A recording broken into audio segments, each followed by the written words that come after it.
Shri Thiruvanchoor Radhakrishnan, K Rama എന്ന സ്ത്രീ നടത്തിയ പോരാട്ടം കേരളം കണ്ടതാണ്. കുറ്റക്കാർക്ക് ശിക്ഷ ഉറപ്പാക്കാൻ ഇപ്പോഴും അവർ ആ പോരാട്ടത്തിൽ തന്നെയാണ്. അവിടെയാണ് കെ രമ പറയുന്നതിന് ആ താളത്തിനൊത്ത് തുള്ളാൻ കഴിയില്ല എന്ന് പറയുന്നത്. ആ താളത്തിനൊത്ത് സംസ്ഥാന സർക്കാരും അഭിഭാഷകരും തുള്ളിയിട്ടില്ലെങ്കിലും ഈ പ്രതികൾക്കൊത്ത് തുള്ളേണ്ട ആവശ്യമുണ്ടോ? ഇവിടെ പ്രധാനപ്പെട്ട പ്രശ്നം നീതിയും നിയമസമാധാനവുമാണ്.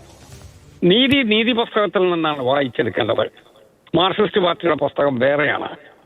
അവർക്കൊപ്പം നിൽക്കുന്ന ആളുകൾക്ക് ഒരു നീതി, ബാക്കി ജനങ്ങൾക്കെല്ലാം മറു നീതി. അങ്ങനെ പഠിച്ചു വന്ന ആളുകൾക്ക് ഇതൊക്കെ ഭൂഷണമാണ് എന്നൊരു പക്ഷേ ചിന്തിക്കാൻ കഴിയും. അതല്ല ഇവിടുത്തെ പ്രധാനപ്പെട്ട പ്രശ്നം. ഒരു രക്തസാക്ഷി, എങ്ങനെയാണ് രക്തസാക്ഷി ഉണ്ടായത്? 51 വെട്ടുവെട്ടി. ആരാണത് ചെയ്തത്? Marxist party. ആരാണത് കണ്ടുപിടിച്ചത്? സ്പെഷ്യൽ കോടതി. അപ്പൊ കോടതി കണ്ടെത്തിയ കുറ്റവാളികളെ അവരെ കോടതി പറഞ്ഞതനുസരിച്ച് ജയിലിൽ പാർപ്പിക്കുന്നതിന് പകരം അവരെ അതിനകത്ത് ഇടാതിരിക്കുന്നതിന് വേണ്ടിയുള്ള പരിശ്രമം നടത്തുന്നു എന്ന് പറയുന്നതിന്റെ അർത്ഥം ഇവര് നടത്തിയ കുറ്റകൃത്യത്തിൽ പാർട്ടിക്കും പങ്കാളിത്തമുണ്ട് എന്ന് ഉറക്കെ പ്രഖ്യാപിക്കലാണ്.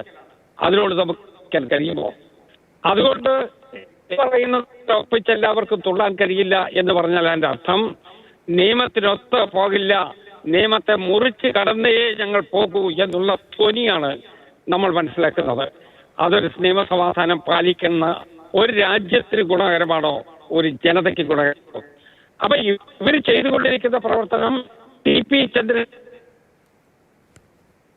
ശരി, തിരുവഞ്ചൂർ രാധാകൃഷ്ണനാണ് നമ്മളോട് സംസാരിച്ചത്.